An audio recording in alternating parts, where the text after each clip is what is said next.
Hey everybody, Edo here, and this is a new segment I'm calling Kickstarter Hot Topics. I wanted to have a segment that I could use to talk about just the different conversations and things happening on Facebook and forums and Twitter, whatever, about Kickstarter and the platform and games. This isn't really like what's trending game-wise. I don't know how often I'll talk about specific creators and products. I might, but in particular, I just want to talk about the conversations I'm seeing.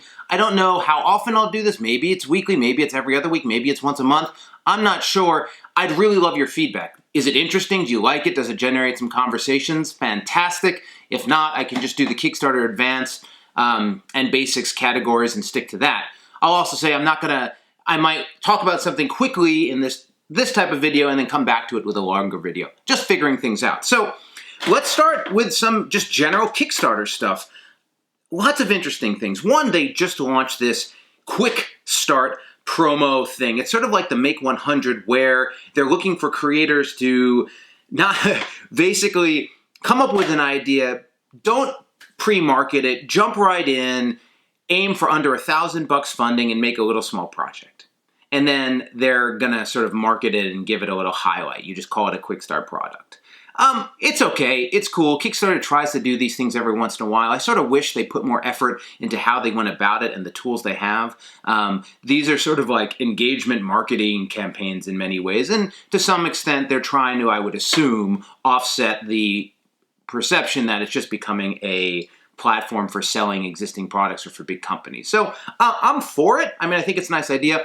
I don't know how useful it is as a tool for your average person trying to do the Kickstarter board game approach, but certainly if you want to do something really small, your own little RPG or small deck card game, or just something that you could sort of produce and make in a small quantity. I mean, the Game Crafter is an excellent site these days.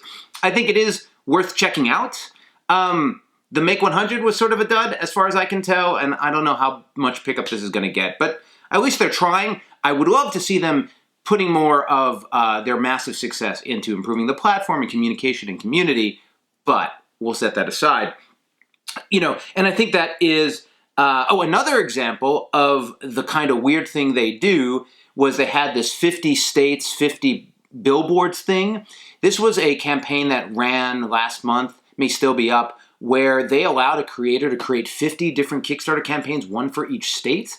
It was just poorly done and implemented, and it totally blew up the entire Facebook engagement feed, or Facebook Kickstarter engagement feed. I was really confused by it. Like, it couldn't have happened without Kickstarter's knowledge, but, you know, so much of it wasn't, you know, they didn't do unique images per state, they didn't brand it. I mean, it was just sort of an idea that was half-baked. I don't know, some of them were funded, like 12, you know, maybe 3 were funded and 47 weren't. I haven't followed it.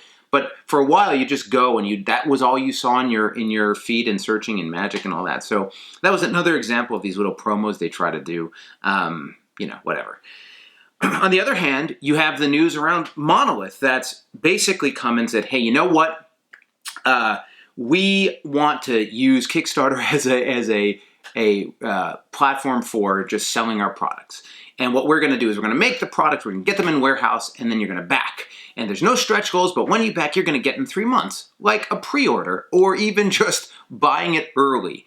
Why are they doing it? Well, because Kickstarter has this amazing social graph, this amazing power to drive behavior, and the board game industry has built all of this awareness, engagement, and power behind Kickstarter, and they want to leverage that. It's not the same for them to have a pre-order on their website. It's not the same for them to have a pre-order on Amazon. Kickstarter represents a huge amount of virality, engagement, and an audience with money that they don't want to miss out on, though they wanted to approach it differently. It's sort of hard to say what's right and wrong here. I know it frustrates a lot of people, and ultimately they're going to do what they want. If Kickstarter is on board for this type of thing, it would be cool maybe if they started promoting it or categorizing it a little different. I don't know. That's tough to do. I sort of doubt anything's going to happen, but it's something to watch. So that should be on your watch list.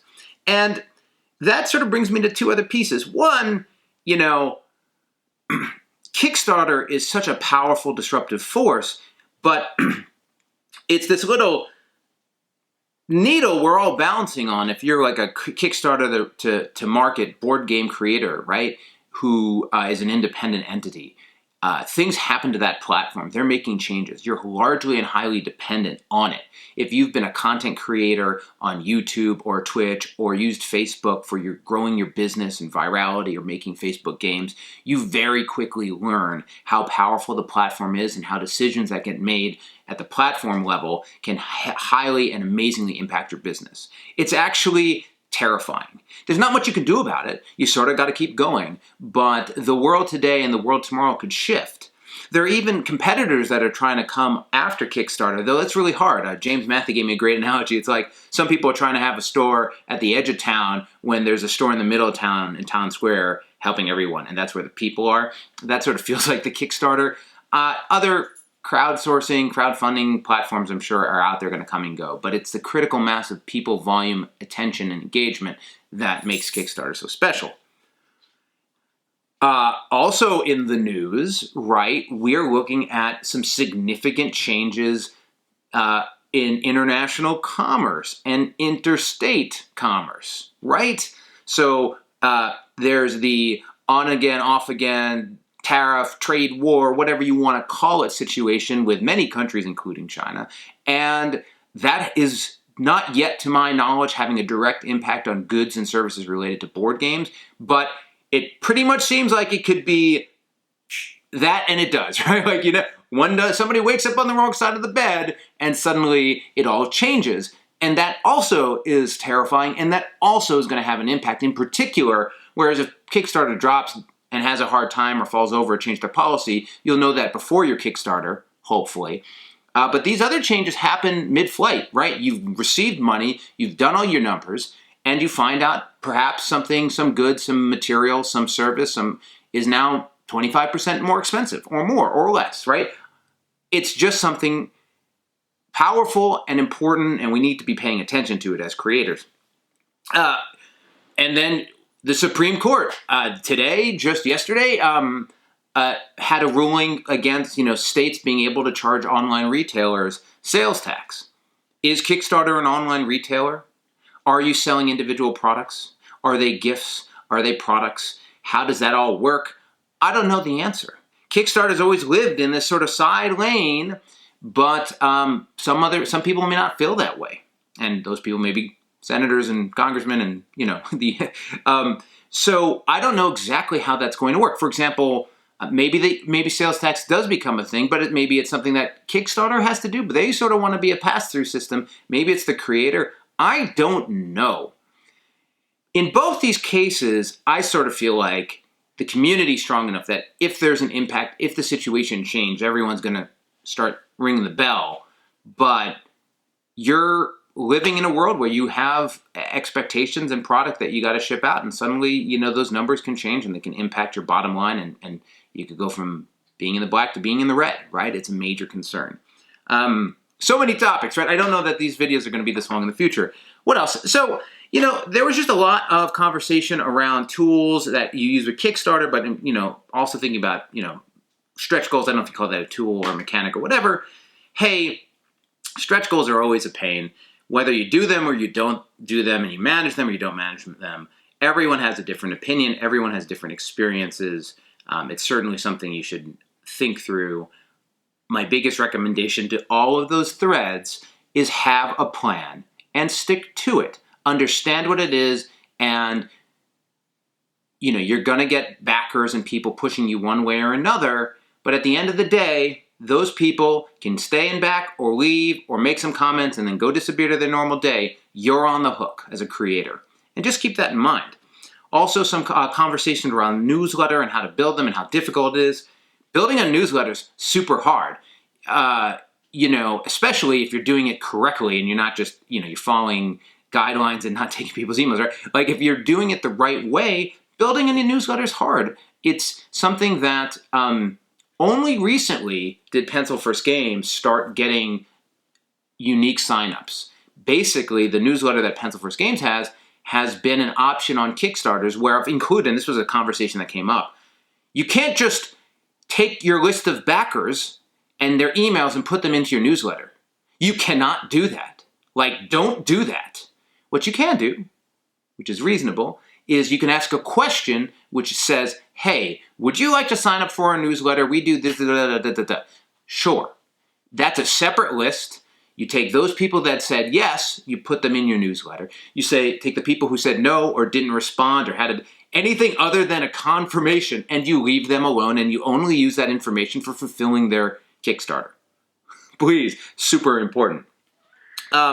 Also, people have been doing GIFs in campaigns, but the name of the game I think is Driver. Why is it? It might be something with Driver, but the campaign by the Fowler's game company, Driver. I think it's Driver. Anyway, I did Kickstarter preview for it, but it's just been busy. They did some great ads where they had on Board Game Geek animated Rahdo speaking while they had his review text. Super impactful, grabbed your attention. Animated GIF. I think animated GIF ads are going to have good click-through if you do it right. So that's something to keep in mind. Couple other quick topics here. If you haven't looked at Tang Garden by Thundergriff Games, you should. And it looks like a great game. Back it if you want. But this is one of the gold standards on how to run Kickstarter campaigns, not only during the campaign, but before the campaign, 1 week, 1 month, 3 months, 6 months, 9 months, how to manage it, the whole 9 yards. Those guys are up there with Roxley, Jamie, Stonemeyer Games when they were on Kickstarter. And in particular, I like them because it's not all big, dark miniature games, right, that are violent. And, this is colorful and bright stuff, or at least cool stuff. And there's other things. Did early birds. Most people would tell you not to do early birds, but that's a pro getting value out of early birds, right? So just that's a campaign to look at. Another conversation that's been coming up all the time recently is like campaign relaunches. All right, look, campaigns fail sometimes or get canceled, and actually, one of the coolest things about Kickstarter is that you can, as a creator, come back and relaunch your campaign. You can take another swing, and in fact, often find success at it. Some of my favorite Kickstarters, not because they were the best games ever, but really restructured. There was the Stonebound Saga, Radiant, Treasure Mountain, even Heroes of Land, Air, and Sea got rebuilt. And some of those had 3 campaigns. You can swing and miss, get feedback, regroup, and reconsider all of your assumptions and come back out. And you know what? The world forgets. But at the same time, what you have to do is you got to wait. It is very rare that you want to have a failed campaign or a canceled campaign or whatever, and then relaunch it immediately. There are very few cases. The times where that work is you literally mess something up the first day, and your stat was wrong or your price was wrong, or you literally you made the mistake of hitting go, and it's the only way to fix it. Almost every other case, there's very little value in rushing it. There's very little. You need to understand, think through, work through what the status is, and then let the noise go away and come back. Reigniting something when people have already been spammed by it is super hard. It is super hard. You've lost that moment in time. That's okay, but let people's brains wash out and then come at that moment in time. And so, I just think you need to consider that. But it is awesome, I think, that you can relaunch campaigns on Kickstarter and try again. That's something you can't do in the real world almost ever, right? Let me be more specific. If you do a retail product and you've done all the money up front and you launch it and you didn't do Kickstarter and it fails, you're probably not going to go back to it, right? Because you've lost a ton of money. Kickstarter lets you fail without losing a ton. You're going to lose some money, but not a ton of money. I think those were the big things that were happening. There's always a lot more that come up. Feel free to grab me if you want. So, okay, 1, let me know if this was interesting, if you like the topics, if you want to discuss any of these, you can comment, etc. Happy to discuss. Also, if you want to bring up new topics or things you want to see discussed, you can put those in the comments for a future topic, or even, most people do it, but feel free to pull me into conversations on Facebook or Twitter or otherwise. I might have an opinion then and there, or I might just absorb it and put it into these. So it's just a new content set that I'm trying out. So we'll see. Last little topical timely news. Got a haircut. Probably noticed that, but what's about to happen is it's going to be the old me. So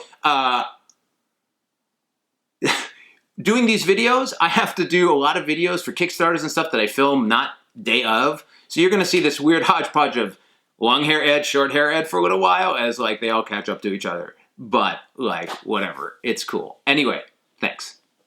Hey everybody, Edo here, and thanks for watching Gaming with Edo. Reviews over here on this playlist, League and Insider videos over here on this one. Subscribe, share, all that good stuff. But most importantly, play some great games.